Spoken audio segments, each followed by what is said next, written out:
Hi everyone. In this video, we are going to see developer options. So developer options are nothing but just settings. These settings are available on the device itself, and these settings are used to make the development experience better. So let's check this developer settings. So ideally, for any kind of settings, we go to settings page and search a setting. So if I search this option, I get nothing because developer options need to be enabled. These are not enabled by default. So to enable developer options, we have to go to device information. So you'll find an option called as about device or about emulated device or any similar naming. So you have to click on that option where you will get all information regarding that device. In all this information, you have to find the build number. So this settings can be at any order, any position. It can be in the top, in the middle, or in the bottom. So once you find this option, you have to click on it for 7 times. Let's try clicking it. 1, 2, 3. Now it is giving me messages. I am 4 steps away from becoming a developer. Now I'm 3 steps away, 2 steps away, 1 step, and yes, I am now a developer. So ideally, it should show me developer settings now.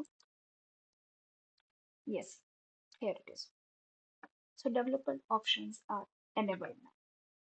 As you can see, there are many settings available, but we are going to see just 4 or 5 in this video. So first one is USB debugging.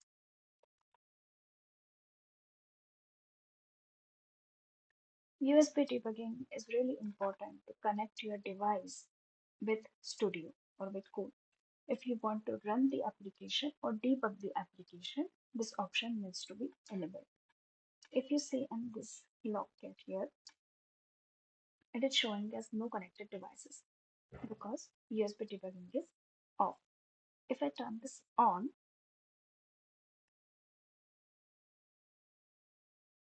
my device is showing here and it has started printing logs on the device.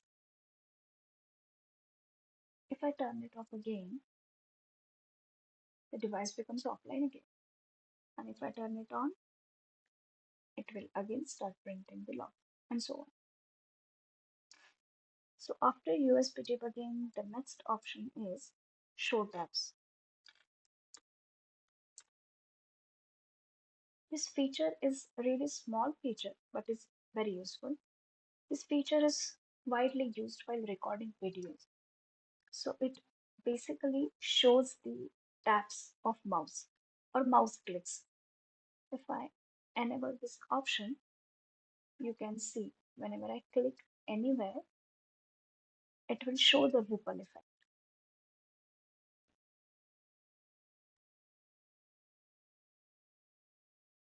So that way, it lets us know that wherever we have clicked on which button, on which area, and likewise. The next option is pointer location.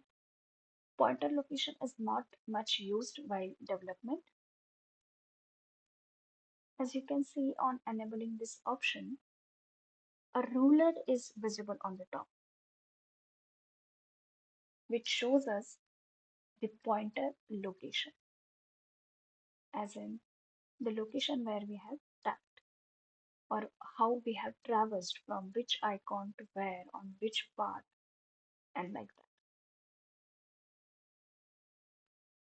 that. After pointer location, there is next setting called as show layout bounds, which I feel the most important settings among all.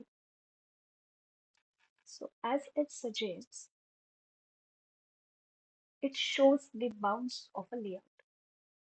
So whenever we design a view, It has some boundaries, it has some backgrounds and anything, but everything is not visible. So to check that if our view is correctly rendered or not, this option is used. If I turn this on, it will turn on the bounds of each and every view. If you see here, every view is aligned properly, and we can see the margins or paddings of every view and text. Let's try this on our application. If you can see, it is showing bounds of every view.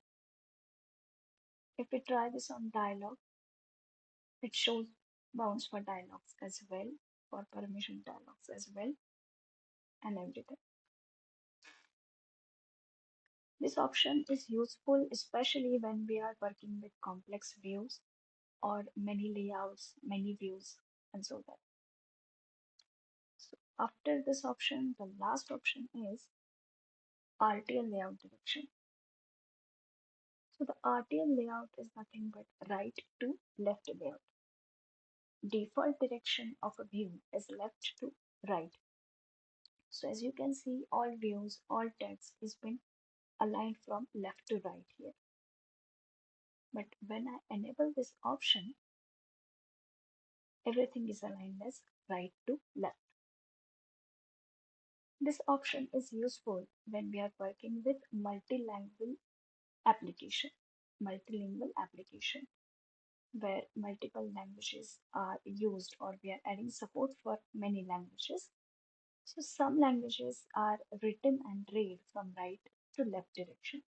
In such cases, our view must meet the requirement of showing correctly in both the directions. So ideally, our view should be of exact mirror image when the direction is changed. As you can see here, if I turn this off, all text is aligned on the left side. And if I turn this on, everything is aligned on the right side. Let's try this option on our application. So as you can see, it is all aligned on the center. Let's try something on dialog. Yeah. So here as you can see, title and description both are aligned from left to right. Now if I enable the option to force right to left direction,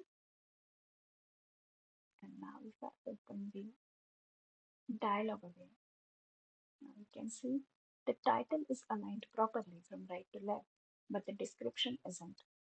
So this is not a correct way to design a view. Ideally, every text and view should get aligned properly when direction is changed.